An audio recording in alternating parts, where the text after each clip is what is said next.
That some people say, I can't believe you actually let that question be asked. Dan kalau Anda tahu saya, Anda juga tahu di yang sebelumnya, saya bisa menjawab pertanyaan apapun, bahkan pertanyaan-pertanyaan yang cenderung orang-orang bilang, aku nggak percaya kamu jawab pertanyaan seperti itu. But please make sure you ask and put it on the WhatsApp questions so that I have them beforehand. Tapi pastikan Anda sudah kirimkan pertanyaannya terlebih dahulu sehingga saya bisa baca dan persiapkan terlebih dahulu. I'm really happy to be back. I was in America. My mom was sick and I wanted to go see her. Saya senang sekali bisa kembali lagi berada di New Tribe Bali. Saya sebelumnya ada di Amerika karena mama saya sakit, jadi saya harus menjenguk dia. Good to say that my mom is feeling good. She's 89 years old. Saya bersyukur mama saya sekarang udah baik-baik aja, dia 89 tahun umurnya ya. And she still lives alone. Dan masih tinggal sendiri. It's so funny. She has one of those automatic vacuum cleaners that go around the house. Lucu sekali ya, di rumahnya tuh ada robot vakum ya yang bisa bersihin tempat sendiri. And it's kind of funny. She follows it around and kicks it to make sure it goes in the right direction. Lucunya kalau robot vakumnya jalan dia tendang-tendang biar jalannya benar. So, and then also we have a new grandson that I wanted to go see as well. Dan tentunya saya juga punya cucu baru di Amerika yang saya mau kunjungi dan lihat. But being in America, yeah, we love Indonesia, and I think we've become Indonesian, and we want to stay here the rest of our lives. Tapi saat saya mengunjungi Amerika, saya menyadari saya suka tinggal di Indonesia dan saya mau tinggal di Indonesia sampai seumur hidup saya. So yeah, even my wife has to remind me, we're back in America, watch what you say. Bahkan istri saya juga mengingatkan ya, kamu udah balik ke Amerika loh, hati-hati ngomongnya. So let's just get into the scriptures. I'm not going to have a lot of stories and applications with the scriptures. I just really want to lay it out for you. Yeah. Di khotbah hari ini saya nggak akan bercerita banyak ataupun memberikan aplikasi yang banyak, tapi saya hanya ingin membagi hal ini kepada Anda semua. And I thought this was a perfect song that we ended in. Emmanuel, God with us. God is faithful, He's with us. Dan saya rasa lagu terakhir yang kita dengarkan itu adalah lagu yang sempurna untuk apa yang mau saya sampaikan. Karena lagunya berkata, Immanuel, Tuhan beserta kita. How many know that God is faithful and that God is with us? Berapa yang percaya bahwa Tuhan itu setia dan selalu beserta kita? I'm not sure that's the question. Saya nggak yakin itu pertanyaannya. I'm not really sure that that's the right question. Saya nggak yakin itu pertanyaan yang tepat untuk ditanyakan. I think the question is, are we faithful and are we with Him? Pertanyaannya harusnya apakah kita setia dan apakah kita beserta Tuhan? I think that's the more proper question. Saya rasa itu pertanyaan yang lebih pantas untuk ditanyakan. I don't know about you, but when I read, especially when I read the Gospels and I read things that Jesus says, He says some very difficult things. Saya nggak tahu tentang Anda, tapi saat saya baca Alkitab dan membaca apa yang Tuhan Yesus lakukan, Tuhan Yesus itu bertanya hal-hal yang cukup sulit. He says some things that sometimes I don't really like. Kadang-kadang Tuhan Yesus juga mengatakan hal-hal yang saya tidak terlalu suka. I think sometimes we so much talk about God's love, and this is all true, but we talk about God's love, we talk about God being with us, but we forget who's the boss. Kadang-kadang kita berbicara Tuhan itu mengasihi kita, Tuhan selalu beserta kita, dan kadang-kadang kita lupa siapa bos kita. We forget who's in charge. Kita lupa siapa yang sebenarnya punya kuasa. See, well, let's read the scripture first and then we'll jump in. Mari kita baca ayat Alkitabnya terlebih dahulu, baru kita akan membahas lebih lanjut. Luke chapter 9. Dari Lukas 9 ayat 23 bisa tolong ditayangkan. Katanya kepada mereka semua, setiap orang yang mau mengikut aku, ia harus menyangkal dirinya, memikul salibnya setiap hari dan mengikut aku. Teruskan. Selanjutnya ayat 24 sampai 25. Karena barang siapa mau menyelamatkan nyawanya, ia akan kehilangan nyawanya. Tetapi barang siapa kehilangan nyawanya karena aku, ia akan menyelamatkannya. Apa gunanya seorang memperoleh seluruh dunia tetapi ia membinasakan atau merugikan dirinya sendiri? I'll talk a little bit more, but I really want to, first I want to just say, notice it says, follow me. Di sini disebutkan, ikuti aku. So it's like, here's Jesus. Ini seperti ini Yesus. And He says, follow me. Lalu Tuhan Yesus bilang, ikuti aku. Sometimes we're like, Kadang-kadang kita seperti, Jesus, follow me. Tuhan Yesus ikuti aku. Like we go do things. Jesus is with me. Jesus is with me. Kita melakukan kegiatan, Tuhan Yesus besertaku, Tuhan Yesus besertaku. How do we know if we're in front of him? How do we know if he's with us? Gimana kita bisa tahu Tuhan benar-benar beserta dengan kita? He says, follow me. Tuhan Yesus yang bilang, ikuti aku. He says, do it my way. Tuhan bilang, lakukan dengan caraku. I think sometimes we forget who's in front.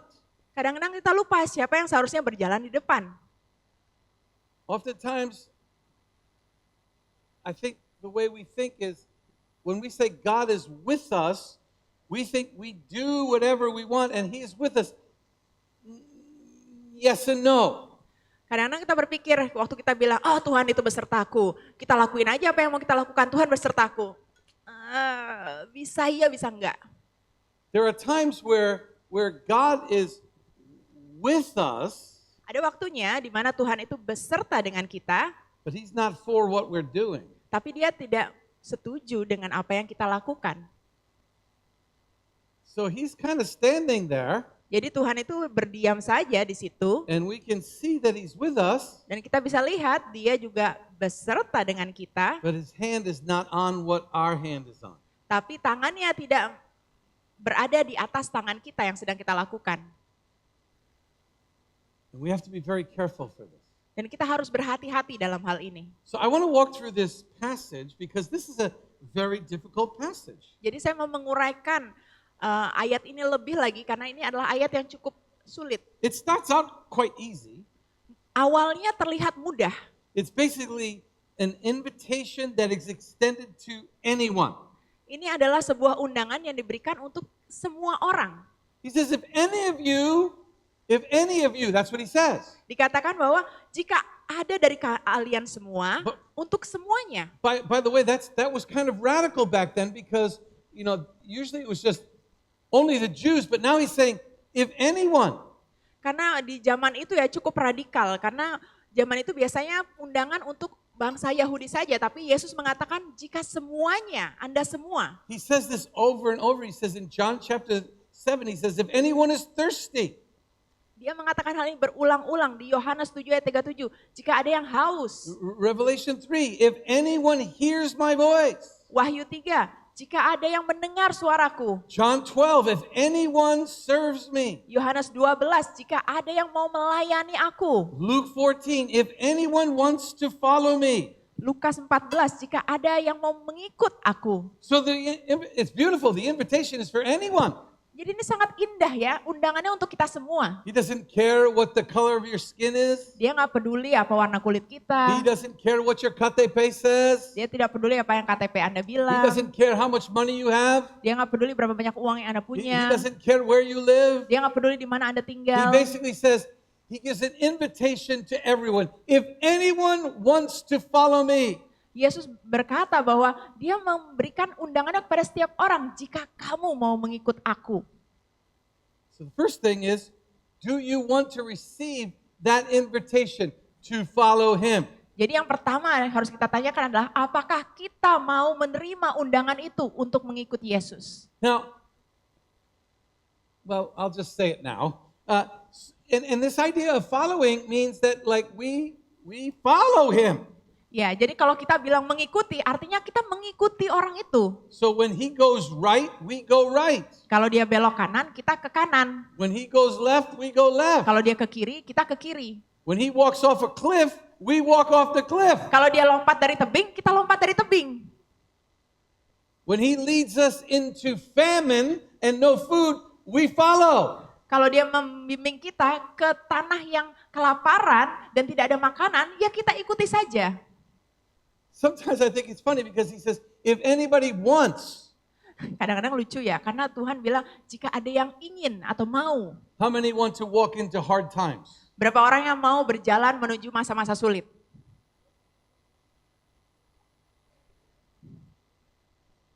So that's kind of a funny word, if anybody wants to follow me. Jadi katanya cukup lucu ya, jika ada yang mau mengikut aku. And as a preacher, as a pastor, I want to encourage you to follow him. Jadi sebagai seorang pendeta, saya ingin mendorong Anda untuk mengikuti Yesus. So I say, if you follow him, you'll have peace, you'll have joy, you'll have happiness. Jadi saya bilang, kalau mengikuti Yesus nanti akan ada damai sejahtera, akan ada sukacita, akan ada kebahagiaan. Because maybe the seats will be less if I say, if you follow him, you're going to have hardship and persecution and trouble. Bayangkan kalau saya bilang, kalau ikut Yesus kamu akan mendapatkan pencobaan, mendapatkan penentangan, mendapatkan masalah. But he said that. Tapi Tuhan juga bilang hal itu. He said, in this world, you will have trouble. Tuhan berkata, dalam dunia ini kamu akan mengalami berbagai pencobaan. He gives you a beautiful promise. Tapi dia memberikan janji yang indah. If you follow me, the world will hate you. Jika kamu mengikut aku, dunia ini akan membencimu. How many want that? Berapa yang mau dibenci? How many want the world to hate you? Berapa yang mau dibenci oleh dunia ini? So this whole thing, this invitation, it's an invitation for everyone. Jadi undangan ini dibuka untuk semua orang. Many want Jesus, the Jesus of comfort, but not the Jesus who calls us to follow. Jadi banyak orang yang ingin Tuhan Yesus yang menghibur kita, tetapi bukan Tuhan yang menginginkan kita untuk mengikuti Dia kemanapun Dia pergi. So if to be a good pastor, to be a good truth teller, I've got to tell you this truth. Jadi sebagai pendeta yang baik, sebagai seorang pembawa kebenaran, ya berita kebenaran, saya harus menyatakan kebenaran ini kepada Anda semua. You know, when people think when I go back to America, like I go on vacation. Banyak orang mikir saya ke Amerika itu untuk jalan-jalan, untuk liburan. I remember one time I went home for 10 weeks. Saya ingat suatu ketika saya pulang ke Amerika 10 minggu ya. This is my record. Ini adalah yang saya ingat. I visited 47 churches in 10 weeks. Saya mengunjungi 47 gereja dalam 10 minggu. Yes, I go home, I work. I don't go home just to play. Ya, saya pulang ke Amerika untuk kerja juga ya, bukan untuk jalan-jalan atau holiday. I have to admit, I wasn't too bad this time. I only visited 8 churches. Yang kali ini saya pulang, saya cuma kunjungin 8 gereja aja. But I gotta tell you, there are churches in America that pray for you every day. Tapi saya harus bilang ini, ada gereja-gereja di Amerika yang berdoa untuk kita semua setiap hari. I'm talking about pray for you. Berdoa untuk Anda semua. Carol and I went to this church. Carol dan saya pergi ke sebuah gereja ini. And there was this elderly man. Dan ada seorang kakek-kakek. Mungkin he was easy late 70s, ya. Pastinya umurnya sekitar akhir 70-an. And all of a sudden he saw me, he goes, Donald, Christmas Carol. Lalu dia bilang, Donald, Christmas Carol. And he began to tell me all about me. He says, how is this? How's going on? I pray for you every day. Lalu dia bilang, Donald, kamu melakukan ini ya, melakukan itu ya. Setiap hari aku berdoa untuk kamu. Because I send out things and tell people what's going on. He says, how's the Bahasa? He knew everything about you guys. He says, I pray for this church every day. Karena saya mengirimkan pesan juga ya, apa yang kita sedang lakukan di sini, update-update-nya. Dan dia baca itu semua, dia tahu. Dan dia bilang, setiap hari aku berdoa untuk kalian. Isn't that amazing? Luar biasa. And so when I go to these churches, they want to know what's happening. In New Tribe, ya. Jadi waktu saya mengunjungi gereja-gereja ini, mereka ingin tahu apa yang sedang terjadi di New Tribe Bali. So I get to tell them the news. I don't know if you know this, but over the last 3 to 4 months, we've baptized close to 200 people. Jadi saya bagikan berita-berita itu, saya nggak tahu apa Anda tahu, tapi di 3-4 bulan terakhir kita sudah membaptis 200 orang. We're baptizing 10 today. Hari ini kita akan membaptis 10 orang lagi. So God is moving. We're seeing great moves of God. Jadi Tuhan itu sedang bekerja. Kita melihat banyak pergerakan Tuhan yang sedang berjalan. I came here and I hear the worship and I'm like, wow, the Spirit of God is so strong here. I'm so thankful to be in this church. Lalu saya tadi dalam sesi pujian penyembahan, saya merasa roh Allah, roh kudus itu bergerak dengan kuat. Dan saya bilang, terima kasih Tuhan saya ada di tengah-tengah komunitas ini, gereja ini. So I get to tell them the joys of what's happening here in New Tribe. Jadi saya membagikan sukacita saya itu kepada mereka semua apa yang sedang terjadi di New Tribe. But oftentimes I don't tell them how tired I am. I don't tell them how much difficulty we have. I don't tell them when I got sick. I don't tell them all the things that God brought me through, the sacrifices, the journey that God has put me on.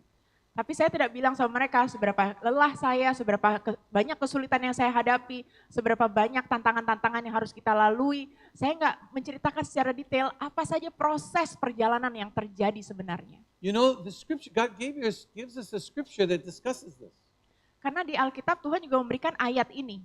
He says, when a woman gives birth, she's in pain. Saat seorang perempuan melahirkan, dia mengalami sakit bersalin. And she struggles through that birth. Dan dia juga kesulitan untuk melalui proses persalinan itu. But when the baby is born, she forgets about the pain. Tapi saat anaknya sudah lahir, dia melupakan semua kesulitannya itu. If anyone will follow me, anybody who wants to follow me, Jika ada yang mau mengikut aku, siapa yang mau mengikut aku? he says, take up your cross. Tuhan bilang, ambil salib itu, He pikul says, salib itu. lose your life. Tanggalkan hidupmu yang lama. See, this path is a path that is an invitation to follow a person on a path. Jadi undangan yang Tuhan berikan adalah sebuah undangan untuk mengikuti seseorang dalam sebuah jalan. And I got some good news and I got some bad news. Jadi saya punya kabar baik dan kabar buruk. The good news is we're following the King of Kings and Lord of Lords. Kabar baiknya adalah kita mengikuti Raja di atas segala raja dan Tuhan di atas segala Tuhan. Amen? Amin. The bad news is that we have no idea where he's taking us. Kabar buruknya adalah kita tidak tahu kemana Tuhan akan membawa kita. If you notice on the paths in the Bible, he doesn't really give you lots of information. Kalau Anda baca Alkitab di yang masa lalu ya, Tuhan nggak terlalu memberikan banyak informasi tentang kemana dia akan membawa kita. Genesis 12, he says to Abraham, leave this native country and your relatives and go to a place I'll show you. Kejadian 12 Tuhan berfirman kepada Abram, tinggalkan rumahmu dan negaramu dan pergi ke negara yang akan kutunjukkan padamu. And to Samuel, he says, Samuel, go to Jesse's house and anoint the one I'll show you. Kepada Samuel dia katakan, pergi ke rumah Isai dan urapi orang yang akan aku tunjukkan padamu. There's great revivals going on in the book of Acts and he tells Philip, go out to this road, this desert road, go out there and I'll tell you what to do. Lalu di kitab Kisah Para Rasul ya, Tuhan berfirman kepada Filipus, pergi ke tempat itu, ke padang gurun dan aku akan menunjukkan kepadamu apa yang harus kamu lakukan. And I think that's what happens many times when we start this journey with Jesus. We're all excited, but we don't know that there's trouble along that road. Jadi seperti yang kita lakukan juga dalam perjalanan kita bersama Tuhan Yesus ya, di awalnya kita sangat bersemangat, tapi kita nggak tahu ternyata ada banyak masalah yang harus kita hadapi. It was not a coincidence that right before I spoke, I talked to someone who told me about a very difficult road she walked. Ini bukanlah suatu kebetulan bahwa sebelum saya berbicara hari ini, seseorang berbicara kepada saya, seorang perempuan, tentang apa yang sedang dia hadapi dan jalan yang sulit yang sedang dia jalani. And she told me of the loss and the things that she went through. Dan dia berkata tentang kehilangan dan hal-hal yang dia harus alami ya dalam hal itu. And she told me about how she was angry at God. Dan dia juga mengatakan bahwa dia tuh marah sama Tuhan. Well, let's be honest. Ayo kita jujur aja. Here's Jesus taking us through hard times. Ini Yesus membawa kita melalui masa-masa kesulitan. I'll be the first to admit I have yelled at him. Why are you taking me that way? Saya akan pertama mengaku ya bahwa saya juga pernah berteriak sama Tuhan, Tuhan kenapa kamu bawa aku ke sini? And you know what? Sometimes he doesn't answer. Dan kadang-kadang Tuhan tidak menjawab. Sometimes he doesn't tell me why. Kadang-kadang dia tidak menjelaskan kenapa. Because he knows why, but he can't explain it to you because we're too small-minded to understand. Karena Tuhan tuh sebenarnya tahu alasannya, tapi kita itu terlalu kecil untuk bisa memahami apa yang Tuhan rancangkan. But he does promise us many things. Tapi Tuhan memberikan banyak janji untuk kita. I believe in the end He promises that we will understand.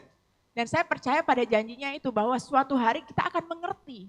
In John it says, "My sheep hear my voice." Dalam kitab Yohanes, domba-dombaku mendengar suaraku And it says, "They follow me, dan mereka mengikut aku. and I give them eternal life." Dan aku akan memberikan kepada mereka hidup yang kekal. So I'm here to tell you that on this tough path, this difficult road, I can guarantee you that there's eternal life at the end. Jadi aku sehari ini saya berkata kepada saudara-saudara sekalian, di tengah-tengah perjalanan yang sulit, di jalan yang banyak tantangannya ini, ada di akhirnya kehidupan yang kekal yang dijanjikan Tuhan. And when we get mad at Jesus and we turn away, we're turning away from eternal life. Dan saat kita marah sama Yesus, kita berbalik arah, meninggalkan dia, kita meninggalkan kehidupan yang kekal itu. In fact, I just thought of something very stupid. Saya baru aja berpikir suatu hal yang bodoh. We don't know why Jesus is taking us this way. Kita nggak tahu mengapa Tuhan Yesus membawa kita ke jalan ini. We're mad at Him because of the things that are happening in our lives as we go this way. Kita marah sama Tuhan Yesus karena banyak hal yang terjadi dalam hidup kita saat kita menjalani jalan ini. So we turn away from Him and go our own way, Jadi kita berbalik dan berjalan di jalan kita sendiri. as if we're going to have the answers over there. Emangnya kita akan menemukan jawaban di sana? That's just as stupid as going this way. Itu sama bodohnya dengan tetap berjalan di sini. You understand, yeah? Anda mengerti So perspektif saya? He doesn't give us answers. Jadi kalau kita berjalan sendiri belum tentu juga ada Why? jawabannya di Because sana. we're not following some kind of system.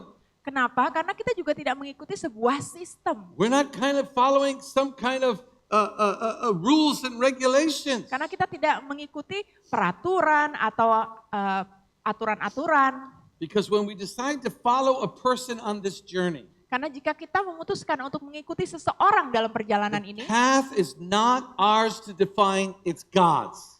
jalannya bukan kita yang harus mendefinisikannya, tapi Tuhanlah yang merancangkannya. I realize that this isn't like some promised message. This is a hard message. Pesan hari ini bukanlah pesan yang penuh dengan pengharapan, tapi pesan yang cukup keras. If anyone wants to follow me, Jika ada yang mau mengikut aku, he must take up his cross Pikul and salibnya. deny himself dan sangkal dirinya, and lose his life. dan tanggalkan kehidupanmu yang lama. And therein lies the difficulty. Dan disitulah kesulitannya.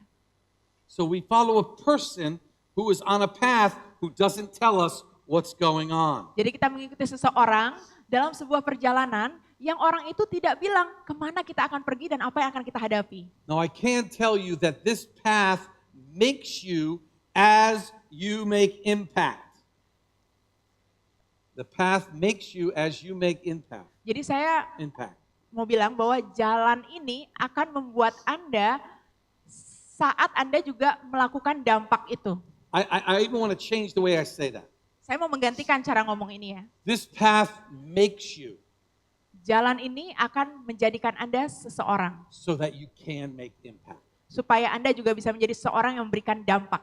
Why do you think He takes you down tough roads? Mengapa Anda pikir Tuhan mengizinkan Anda berjalan di jalan yang sulit? See, the number one thing that all of us, and I include myself, Hal pertama atau alasan satu-satunya kenapa semua dari kita termasuk saya, what we really don't like about this path yang paling kita tidak sukai dari jalan ini, is it's full of mystery. karena jalan ini penuh dengan misteri. It's mystery. Penuh dengan misteri. We don't have any understanding as we're walking it. Karena kita tidak mengerti sambil kita berjalan apa yang akan terjadi dan sedang terjadi. He gives us little pieces, but we can never see the whole. Tuhan mengizinkan kita melihat sedikit clue atau petunjuk-petunjuknya, tapi kita tidak pernah melihat gambaran besarnya. Take the 12 disciples. Kita ambil contoh 12 murid Yesus. Take the two that Jesus said, come and well, let's just read it. Let's read it first. Let's just read it. Easier, yeah? Easier. Ya, kita akan baca saja ya, lebih mudah. He says in Matthew chapter 4, Matius 4, he says, come follow me. Tuhan berkata, datang dan ikuti aku. And Jesus said, follow me and I will make you. Yesus berkata, mari ikuti aku dan aku akan menjadikanmu. You says, I'll make you fishers of men. But what he's saying is, follow me and I will make you. Yang Tuhan katakan adalah ikuti aku dan aku akan menjadikanmu. That's the beauty. Itu hal indahnya. I'll never forget driving along the highway in America. Saya nggak pernah lupa ya, saya sedang menyetir di jalanan di Amerika. This was easy 20 years after I was in high school. Ini 20 tahun setelah saya lulus SMA. And I'm driving down the road and I look next to me and I see one of my best friends from high school in the car next to me. Saya lagi menyetir di jalan dan saya melihat ke samping dan saya melihat teman baik saya dari SMA nyetir juga di sebelah And saya. I'm like beeping the horn, beeping. Finally he looks at me. Lalu saya pencet klaksonnya kencang-kencang, tet, tet, tet, tet, sampai akhirnya dia melihat saya. As soon as he saw me, we both pull over to the side because I haven't seen him in 20 years. Lalu begitu dia melihat saya, kita langsung menepi dulu ya, karena saya belum bertemu dengan dia selama 20 tahun. We began talking, yeah. Kita mulai ngobrol. Finally he says, what do you do now? Lalu dia tanya, kamu sekarang ngerjain apa? I said, I'm a pastor. Lalu saya bilang, saya seorang pendeta. I had to pick him up off the ground. Lalu saya harus mengangkat dia dari He tanah was ya. like, wow! Karena dia kaget, wah! Because he couldn't even recognize me when I was in the car. Finally, after a while, he finally looked, I'm like, beep, beep, beep, it's me. Oh, because I don't look the same, I don't talk the same, I don't act the same. Karena dia kaget banget, dia nggak menyadari itu saya. Setelah 20 tahun saya berubah sekali, saya tidak terlihat sama seperti dulu, saya tidak berbicara yang sama seperti dulu, tidak bertingkah laku sama seperti dulu, baru makanya dia kaget sekali. Because the one I am following is making me. Karena orang yang saya ikuti, Yesus, itu menjadikan saya. I'm walking with my brother-in-law just this past trip. Saya berjalan bersama ipar saya ya di perjalanan ini. And I don't know why, but they reference dyslexia. Saya nggak tahu kenapa, tapi mereka tuh mengatakan sesuatu tentang disleksia. And for those that don't know, last year God healed me of dyslexia. Bagi yang tidak tahu, tahun lalu Tuhan menyembuhkan saya dari disleksia saya, tidak bisa membaca dengan Tremendous jelas. miracle of God. Itu adalah mujizat besar ya, luar biasa dari Tuhan. And I remember they mentioned, I said, speaking of dyslexia, did you know I had dyslexia? Lalu saya bilang, ngomong-ngomong tentang disleksia, kamu tahu nggak kalau dulu saya pernah kena disleksia? And my brother-in-law, his friend was with him, my brother-in-law says, had? Lalu ipar saya bilang, dulu pernah? And I said, yes, God healed me of dyslexia. I don't have dyslexia anymore. Lalu saya bilang, iya karena Tuhan sudah menyembuhkan saya dari disleksia saya udah nggak disleksia lagi. And they couldn't believe me. Even his friends said, are you sure it wasn't the alcohol? Bahkan temannya nggak percaya, dia bilang, kamu yakin kamu nggak mabok? But I was able because God is making me as I follow him. Tapi saya bisa lepas dari itu karena Tuhan menjadikan saya yang baru sambil saya mengikut dia. This is why God doesn't tell you what's going on because he wants to make you. Ini sebabnya kenapa Tuhan tidak menjelaskan kepada kamu apa yang sedang terjadi. Karena Tuhan ingin menjadikanmu. And you know how he makes you? Dan Anda tahu bagaimana Tuhan menjadikan Anda? Trust and obey. For there's Percaya, no other way. percaya dan taat karena tidak ada jalan lain. If he tells you every step of the way, you think you're gonna know. No, you have to trust. You have to trust. You have to trust. Kalau Tuhan juga memberitahu setiap langkah-langkahnya, apakah Anda pikir Anda juga akan mengerti? Kenapa? Tidak, Anda harus percaya, harus percaya, harus percaya. Can you imagine if Jesus was to say, to the disciples that he called, and he says, "Oh yeah, by the way, you're going to die upside down. You're going to be crucified. You're going to be fed to lions." You think they would follow? Kalau bayangkan kalau Tuhan Yesus bilang sama murid-muridnya ya, by the way, kamu nanti akan mati digantung terbalik, kamu akan diumpankan kepada singa, kamu nanti akan disalibkan. Anda pikir murid-muridnya mau mengikut dia? The question is, will you trust him? Pertanyaannya adalah apakah Anda akan percaya Yesus? Will you die daily? That's what it means. Trusting is dying daily to what I want versus doing what he says to do. Jadi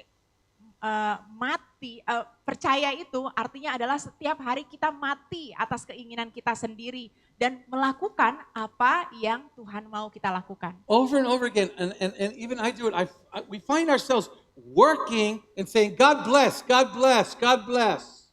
Kadang-kadang saya juga melakukan hal ini ya. Saat kita sedang bekerja, kita bilang Tuhan memberkati, Tuhan memberkati, Tuhan memberkati. See, we're asking God to bless what we're doing. We're not saying, God, what do you want me to do? Kita minta Tuhan memberkati apa yang kita lakukan, tapi kita tidak bertanya, Tuhan, kamu mau saya melakukan apa? We've got it backwards. Kita terbalik ya mengertinya. If anyone will follow me. Jika ada yang mau mengikut aku, And that road is marked with sacrifice. dan jalan itu dipenuhi dengan pengorbanan, That road is marked with suffering. dengan penderitaan, That path is marked with death to self. jalan itu juga dipenuhi dengan kematian atas diri sendiri dan keinginan diri. That road is marked with what Paul said, to live is Christ, to die is gain. He's following him all the way. Seperti yang Rasul Paulus katakan, jalan itu dipenuhi dengan apa yang dia sebutkan bahwa hidup itu adalah keuntungan,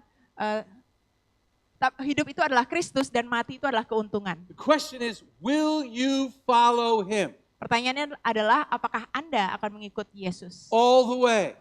sampai akhirnya? You know, not like John chapter 6. Tidak seperti Yohanes pasal 6. Many were following Jesus in John chapter 6. Di Yohanes 6 dikatakan bahwa banyak orang berkerumun dan mengikuti Yesus. And then he says, unless you eat of my flesh and drink of my blood, you have no part in me. See, he's coming down a road and he's saying, this is the way.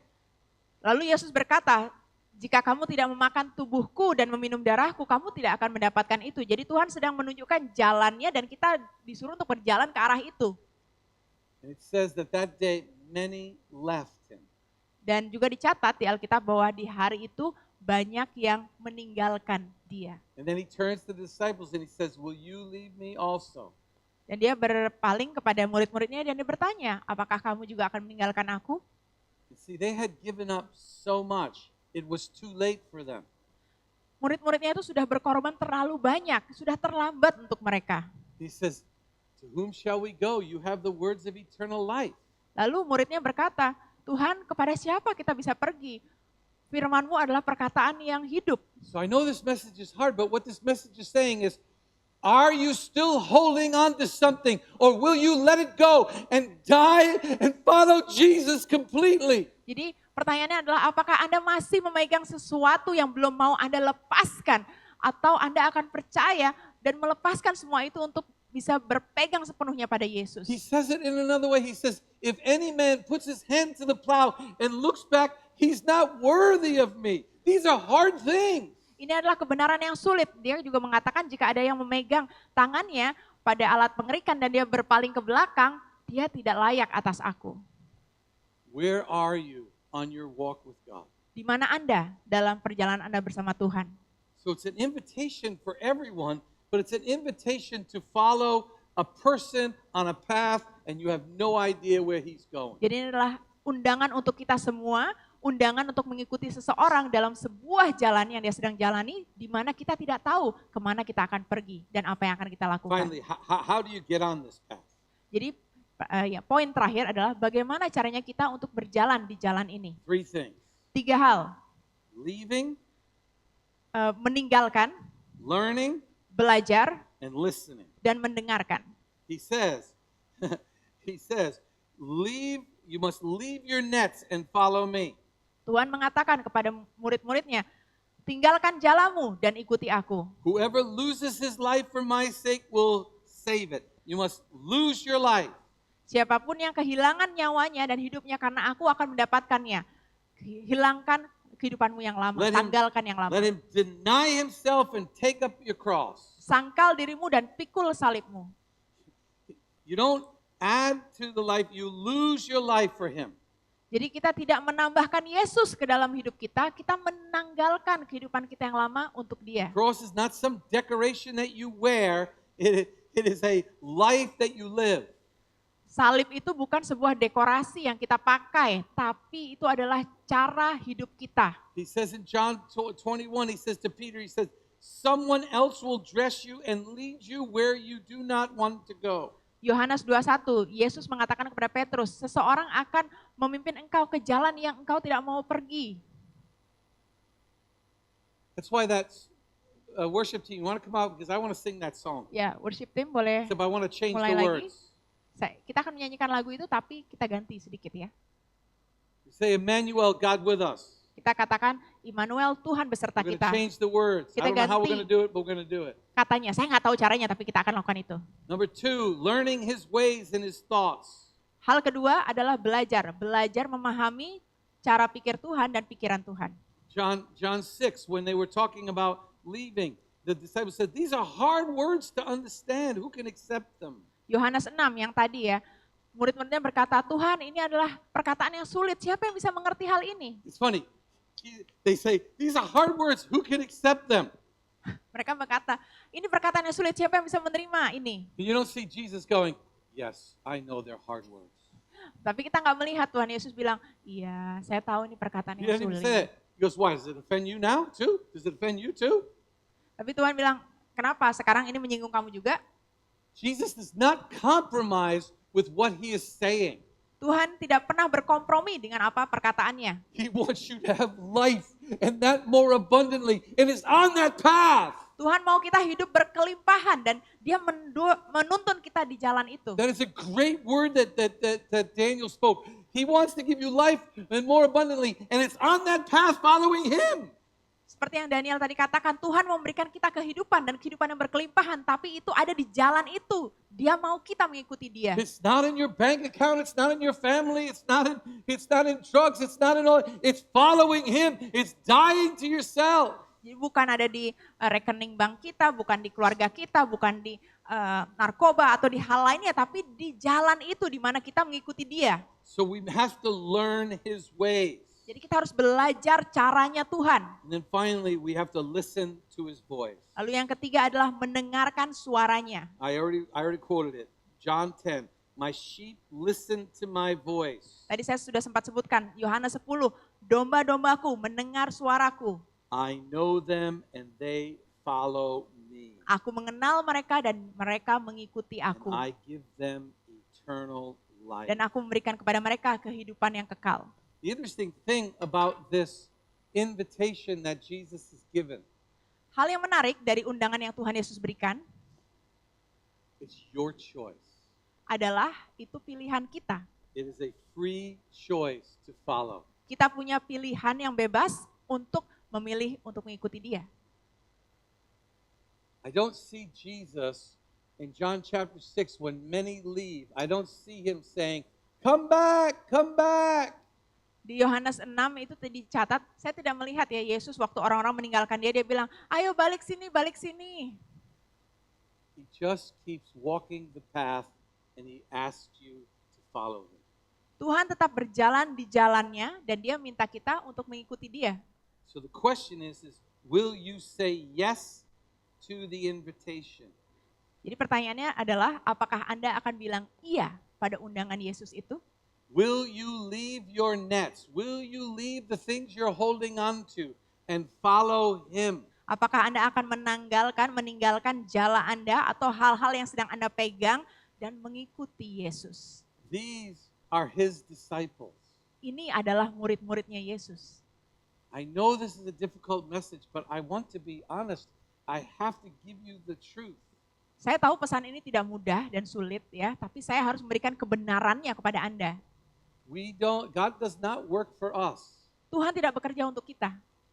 We surrender to him. Kita berserah diri kepada Tuhan. I'm hoping today you will surrender to him.